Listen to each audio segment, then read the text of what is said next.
Assalamualaikum warahmatullahi wabarakatuh. Waalaikumsalam warahmatullahi Jumpa lagi wabarakatuh. dengan saya, Tri Subianto, di acara Bercanda, Bingkai Perencanaan Daerah, suatu acara yang diusung oleh Baperida. Pada hari ini, saya berhasil, ya, karena kesibukan beliau, berhasil mengundang narasumber. Perkenalkan, Ibu Anita Emayanti.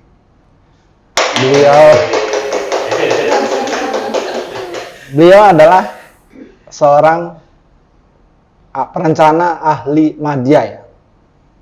Betul ya Bu ya? Ya, Satu di Baperida keberadaannya, bukan di Baperida saja, berarti di Kabupaten Bandung hanya satu. lebay Patris. Iya, betul gitu. Terima kasih Bu Ema sudah meluangkan waktu. Sama-sama, Kabarnya Patris. gimana Bu Ema? Alhamdulillah baik Patris. Baik. Terus kesibukan saat ini apa Bu Ema? Sibukannya saat ini apa ya?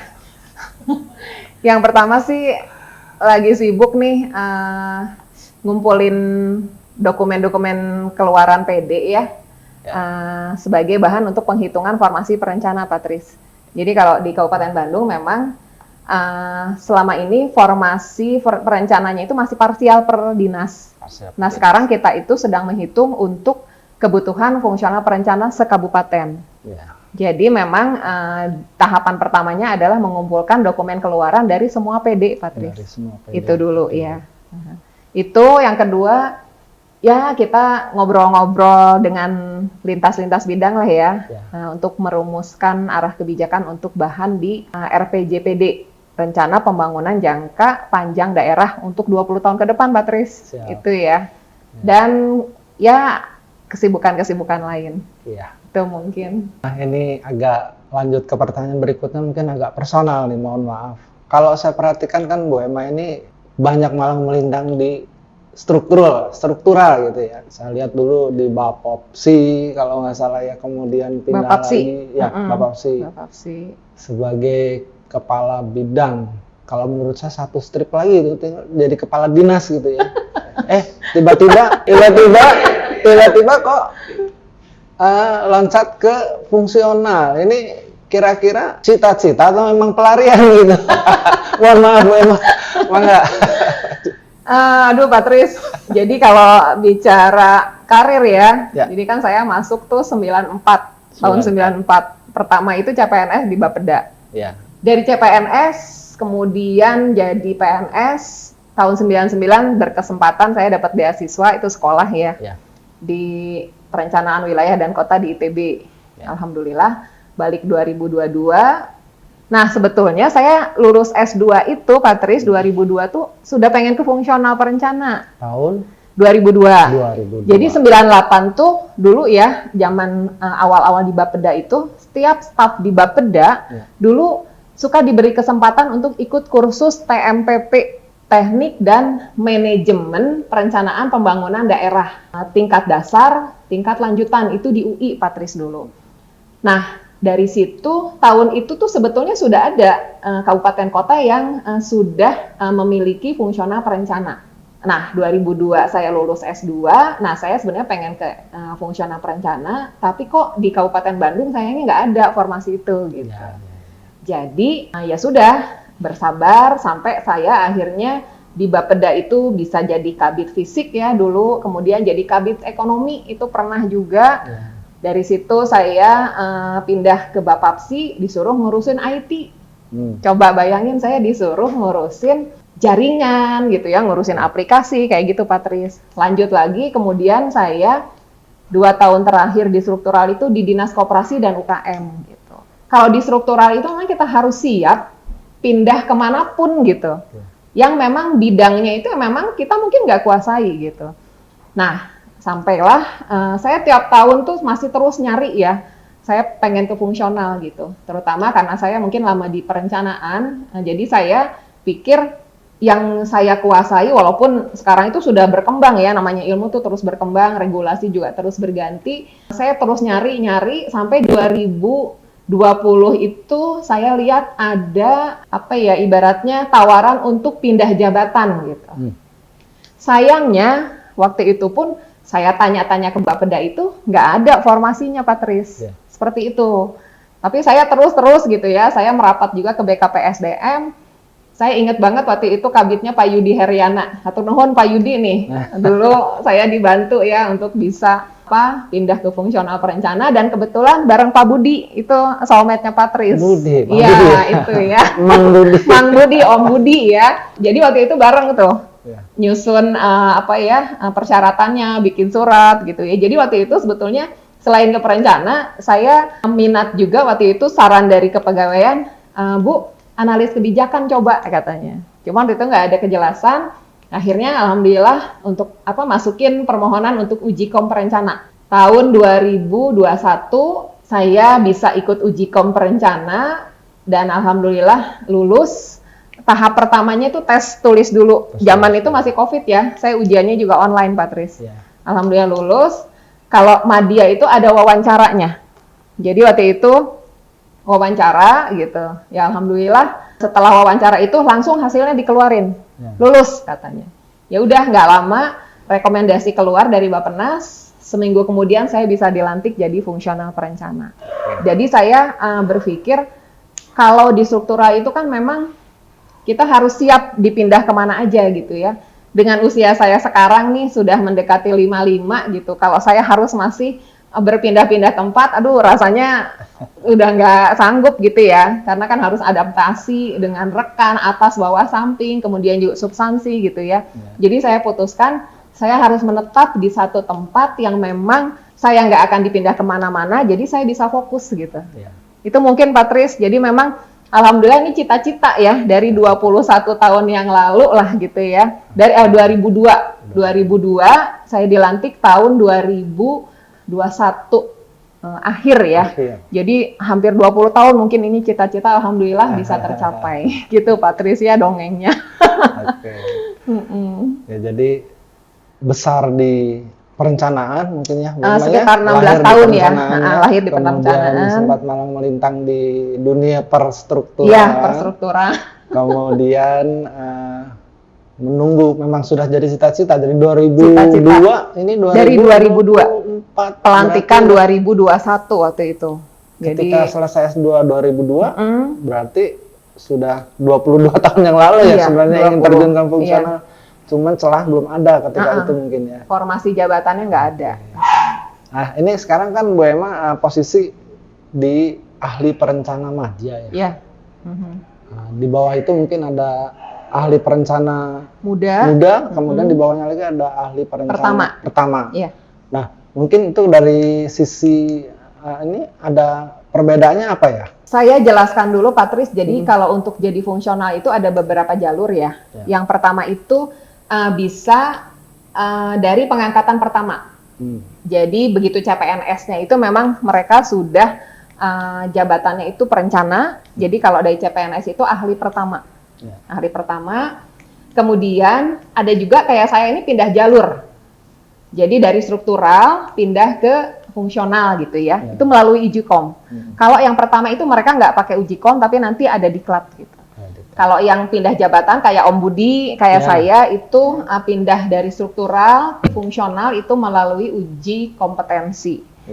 Nah, saya kebetulan karena golongan itu saya bisa masuk ke ahli Madya. Jadi bedanya dengan yang muda dan pertama, kebetulan tahun lalu itu kita masih bikin angka kredit Pak Tris. Jadi dari sisi tugas ya ini ya. Kalau dari sisi tugas itu, kalau yang pertama mungkin kalau sebelumnya kan lihat dari angka kredit itu mereka jadi tugasnya itu atau outputnya itu misalnya dari pengumpulan data sampai kemudian nanti ada tahapan-tahapan. Nah, merumuskan ibaratnya dari identifikasi masalah sampai merumuskan perencanaan gitu ya. Nah, itu bisa di pertama dan muda. Kalau saya Madya itu kalau dari angka kredit pun harus outputnya itu berupa produk. Jadi udah jadi satu makalah gitu, policy brief gitu ya. Atau merumuskan perencanaan jangka menengah gitu ya, jangka panjang seperti itu Pak Tris. Jadi dalam bekerja itu seharusnya memang kita bisa bentuknya tim gitu. Ya. Jadi kalau di dalam satu tim ada yang pertama, ada muda, ada madya gitu ya. Jadi kalau pas pengumpulan data sampai identifikasi masalah, nah itu nanti kita berbagi tugasnya di situ. Kayak gitu, Patris. Jadi tipis-tipis sebetulnya ya tipis, bedanya tipis. Gitu. Kayak gitu. Tapi kalau yang ahli madya, nah ini biasanya tuntutannya sudah agak lebih ya ke analisisnya, mungkinnya sampai nanti merekomendasikan satu kebijakan.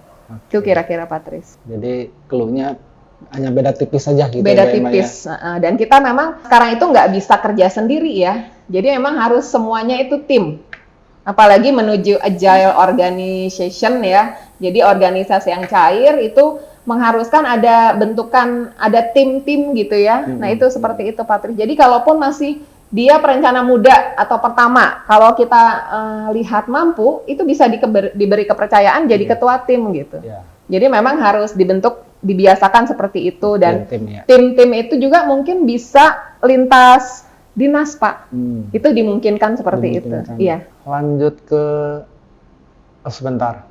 Kalau ahli madya mungkin kalau disetarakan dengan struktural, bagaimana ini sama dengan eselon 2 kali ya? Enggak, kalau kelas jabatan tuh 12, Pak. 12 tuh setara dengan sekretaris ya. Kalau saya lihat sih saya kelas jabatan 12 sama dengan kalau di Baprida itu sekretaris ya. Kalau nggak salah 12 ya. Kemudian ini untuk requirement atau kemampuan apa sih yang harus dikuasai atau dikembangkan untuk jadi seorang perencana? Kira-kira menurut Mbak Emma gimana? Kalau persyaratan sih apa ya? Menurut saya sih balik ke kita ya, kalau ditanya apapun sebetulnya kalau kita serius bisa, Pak. Ya. Jadi kalau mau jadi perencana kah, jadi analis kebijakan atau jadi peneliti, kalau kitanya serius gitu ya, sebetulnya bisa. Jadi kalau orang lihat, aduh jadi perencana berat gitu ya, enggak gitu.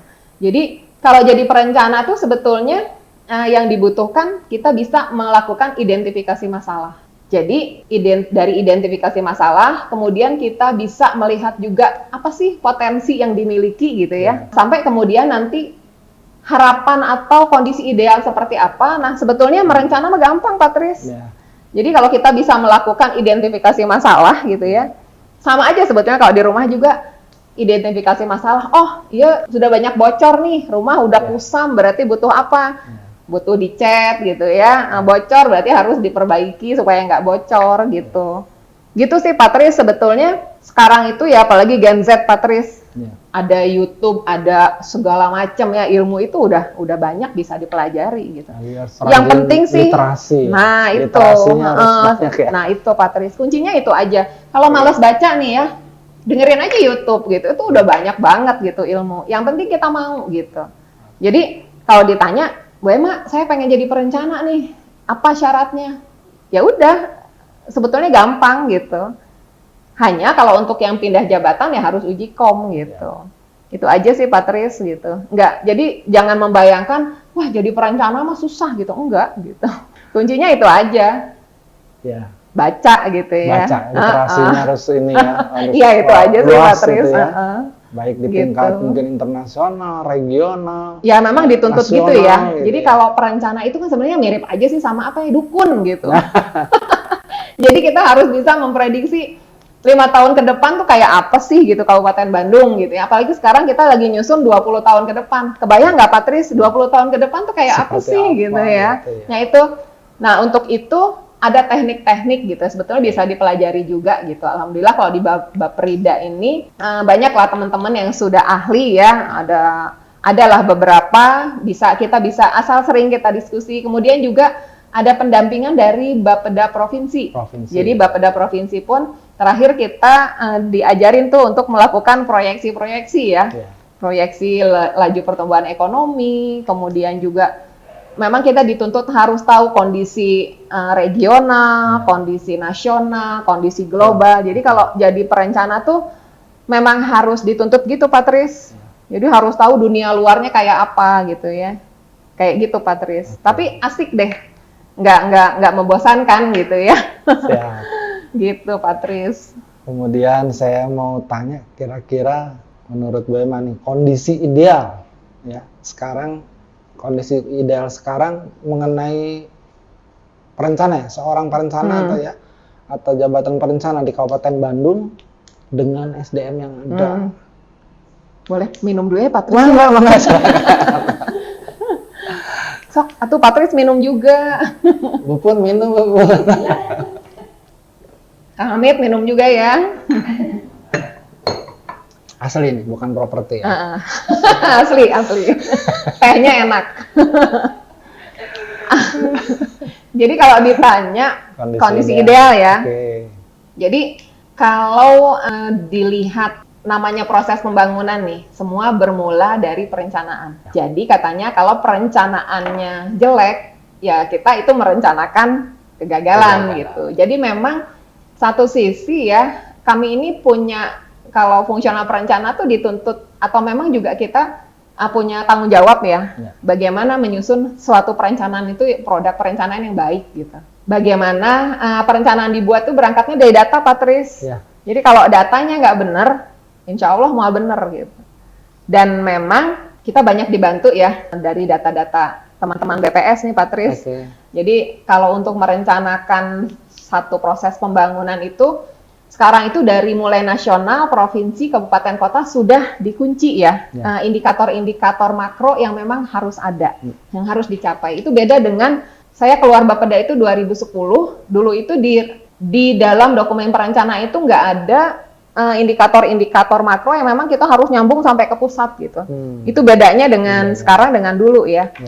Nah, dituntut kita itu harus bisa tadi. Kalau kita merencanakan 5 tahun ke depan, 20 tahun ke depan. Dan sekarang itu nggak bisa perencanaan itu hanya kualitatif, Pak Tris. Jadi harus sudah kuantitatif. Jadi 5 tahun ke depan nih, kita harus sudah bisa memprediksi penduduk kita berapa, kebutuhan air berapa, kebutuhan perumahan berapa, timbulan sampah, kemudian lahan pertanian berkurangnya berapa, produksi padinya berapa. Nah, kami itu perencana seharusnya bisa membuat perencanaan yang sebaik-baiknya gitu. Itu berangkat dari data yang memang juga benar gitu. Itu Pak Tris. Jadi kalau ditanya idealnya seorang perencana itu yang harus gimana sih gitu ya. Nah itu kami harus menguasai data, kami juga harus bisa memprediksi. Jadi kalau dokumen perencanaan ada yang 5 tahunan, 20 tahunan gitu ya. Nah kami diharuskan bisa memprediksi kondisi ke depan gitu. Nah itu Pak Tris. Jadi kalau Bapeda, saya kadang-kadang suka bercandain ya, Bapeda tuh bukan badan perekap loh ya. Kayak gitu Pak Tris. Tapi badan perencanaan, berarti harus merencana. Nggak bisa dari musrenbang nih, misalnya Pak Tris kan sering ikut musrenbang nih ya.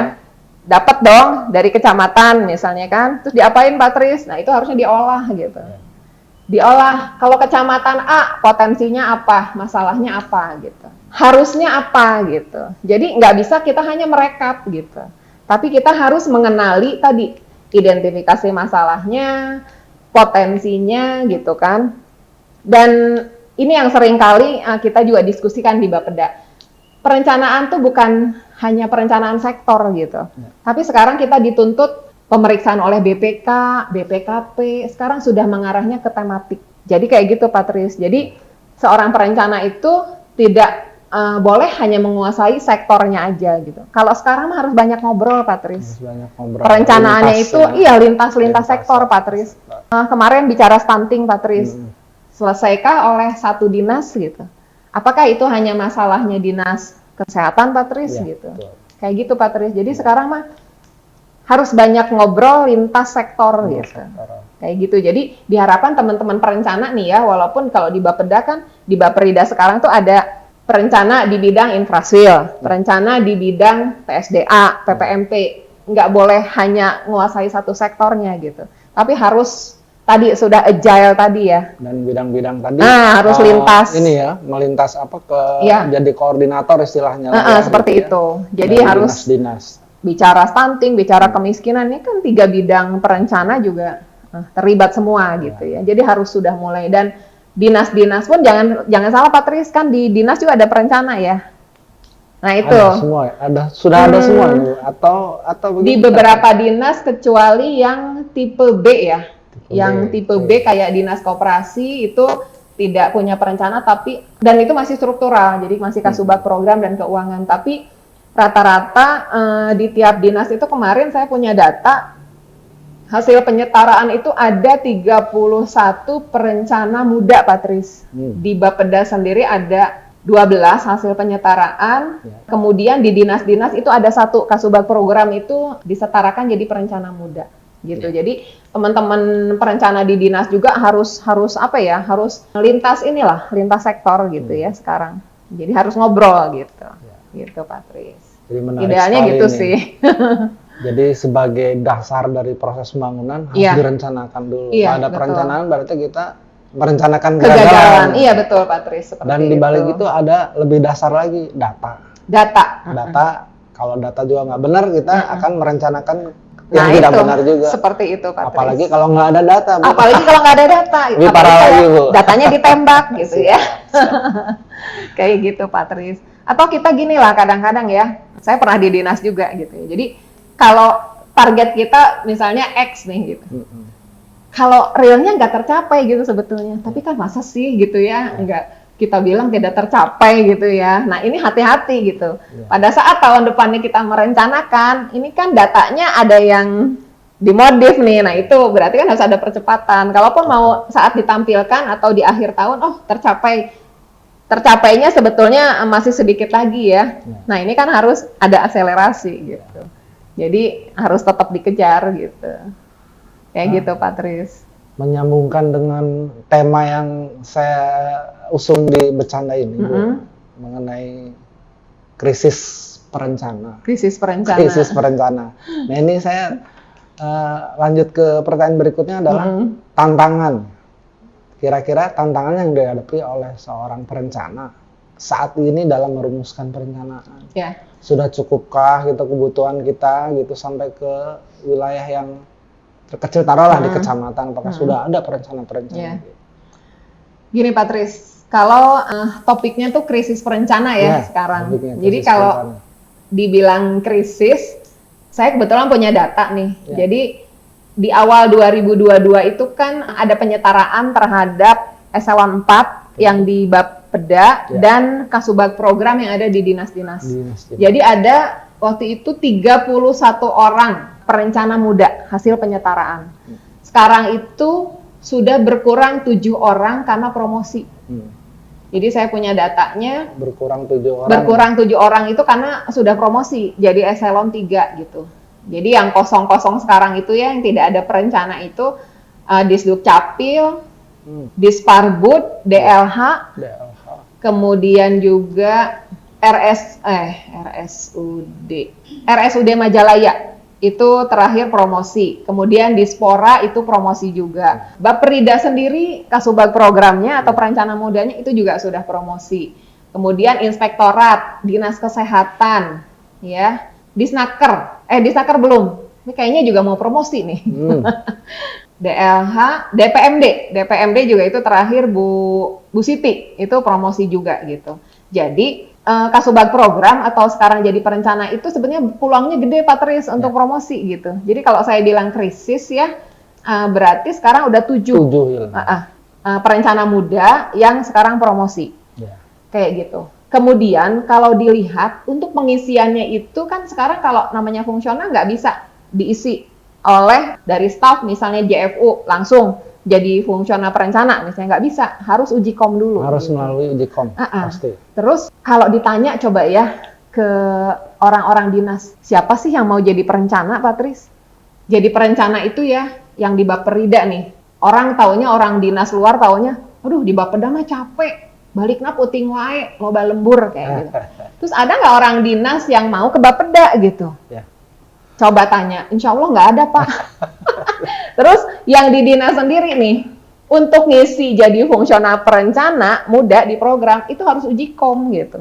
Jadi kan nggak mudah gitu maksudnya ya. Uji kom juga belum tentu lulus gitu. Jadi kalau yang belum pernah di program itu berarti kan harus belajar dulu untuk uji kom gitu ya. Jadi kalau saya bilang krisis, ini yang 7 orang ini sekarang nggak bisa diganti, otomatis diganti gitu nggak bisa. Jadi beberapa dinas kalau saya lihat agak keteteran ya. Jadi yang isi programnya itu dari JFU. Bayangkan mereka dengan beban tugas yang seperti itu gitu. Dan kalaupun dari sisi penghargaannya juga kan memang kelihatannya belum layak ya. Harusnya dijabat oleh perencana fungsional gitu ya. Dan yang dulu itu kan kebijakan TPP-nya itu tidak boleh berubah gitu ya. Nah, ada teman di dinas kesehatan, ada nih Om Andri. Dia sudah lulus S2, kemudian dia sudah memutuskan jadi fungsional, dan kebetulan fungsional perencana yang dia pilih. Ujikom itu. Ujikom dia kebetulan lulus gitu. Itu kemudian ada satu lagi Pak Turiman kalau nggak salah di dinas kesehatan ya, itu pun sudah ujikom tapi kemudian dia dilantik jadi struktural. Ada satu lagi yang lulus sebetulnya Pak Yusuf dari DLH, dia sudah lulus juga ujikom tapi belum pelantikan ya. Jadi kalau dilihat ada yang minat tapi mungkin nggak banyak ya gitu. Kemudian kalau di Bapeda sendiri pun yang saya dengan Pak Budi ya kebetulan ini pindah jabatan gitu ya. Nah ini kelihatannya juga Pak Tris ada yang pensiun. Nah si program-program ini atau perencana muda ini kelihatannya juga berpeluang untuk promosi gitu. Jadi, waduh kayaknya memang tambah berkurang lagi gitu. Memang ada krisis tuh ya. Kelihatannya bakal terjadi krisis gitu Pak Tris. Jadi kenapa kita bilang krisis ya? Ya akan menuju gitu. Kayak gitu Pak Tris. Di Bapeda sendiri kan kita akan kehilangan Bu Ai ya. Bu Ai itu perencana muda kan. Itu juga kelihatannya akan pindah jadi P2 UPD. Habis dong. Nah itu. Kayak gitu Pak Tris. Jadi sekarang kalau ditanya juga para perencana yang ada di Bapeda nih ya. Kan kita nggak pernah di asesmen yang penyetaraan ya, kayak gitu. Mereka tuh sebenarnya cocok mau nggak terus jadi perencana gitu. Ya ini kita juga kan nggak pernah dilakukan asesmen, kayak gitu Pak Tris. Iya. Gitu. Terus kalau dilihat dari sisi menarik nggak sih perencanaan teh gitu ya? Kok kelihatannya terjadi krisis identik, wah kok juga kurang menarik nih gitu ya. Jadi perencanaan itu menarik gitu. Nah ini kira-kira kedepannya strategi apa yang harus dilakukan dengan kondisi SDM perencanaan saat ini? Ya kekurangannya. Kalau ditanya gitu. Menarik ya, kalau saya pribadi sih karena saya dulu lahir dan dibesarkan di Bapeda ya Pak Tris ya. Jadi kalau saya sih menarik gitu. Jadi ada juga orang bilang konyol kali ya, si Bu Emma mah dari struktural gitu ya, jadi fungsional. Itu ada penurunan TPP. Betul. Yang lumayan gitu ya. Jadi, tapi mudah-mudahan uang bukan satu-satunya kebahagiaan ya. Uang itu bukan satu-satunya sumber kebahagiaan. Jadi kalau saya merasakan sekarang dengan turunnya TPP ya, rasanya nggak jadi miskin gitu. Malah jadi happy tiap hari tuh berangkat ke kantor, semangat gitu Pak Tris. Karena passionnya di situ. Karena mungkin passionnya di situ. Kalau saya sih ya lihat di Bapeda itu kita yang pasti sih lintas sektor ya. Insya Allah semua dinas kita kenal orang-orang dinas gitu ya. Banyak juga ibaratnya ilmu-ilmu baru ya seperti itu Pak Tris. Jadi kalau buat saya sih menarik gitu. Jadi kita belajar banyak hal gitu ya kalau di Bapeda itu karena memang kan lintas sektor ya. Jadi memang rasanya pengalaman jadi lebih banyak gitu ya Pak Tris ya. Hanya tadi saya bilang kalau tanya coba orang-orang dinas, ada nggak sih yang mau pindah ke Bapeda? Jadi strateginya nih supaya jadi perencana tuh menarik gimana sih? Sekarang mah pragmatis Pak Tris. TPP-nya harus dibikin menarik gitu. Itu. Atau dibuat lagi kalau zaman dulu tuh kan ada honor-honor ya. Sekarang itu kan dibikin flat ya. TPP-nya ya bisa dibilang yang rajin, yang enggak ya sama aja gitu ya TPP-nya. Tapi kalau dibikin apalagi dibentuk tim gitu ya. Ini ada insentifnya, mungkin bisa lebih menarik kayak begitu. Karena kalau Bapeda tuh yang saya rasain ya, kita tuh jadi tim ada tim SDGs, ada tim SPM, ada LKPJ, ada SPIP, sekarang ada manajemen resiko kayak gitu. Kalau dibuat kita aktif di tim-tim, tapi ada insentifnya gitu. Jadi yang aktif dengan yang enggak itu beda gitu. Ya mudah-mudahan sih ini didengar oleh pihak-pihak yang berwenang ya, mungkin bagian organisasi, Pak Sekda gitu ya. Pak Sekda nih mantan kepala Bapeda nih.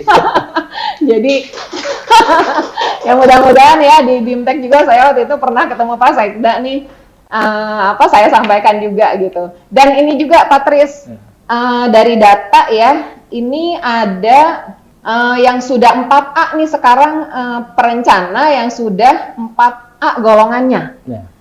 Yang tadi perencana muda ya. Mereka tuh sekarang males ngapain jadi madya gitu.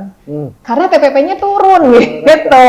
Jadi padahal ya, tepuk tangan dulu dong nih. Ini nih ya, di Bapeda sendiri ada Bu Irma, ada Bu Puni, Pak Budi, siapa lagi yang 4A ya? Mereka nggak berminat jadi madya gitu. Karena kan aneh gitu loh. Yang perencana muda, TPP-nya X rupiah, kok kalau jadi madya malah turun gitu kan, rasanya nggak masuk akal gitu Pak Tris. Di mana-mana juga kan ada jenjang ya, kalau semakin naik tuh harusnya nambah gitu ya. Jadi itu saja mungkin ya.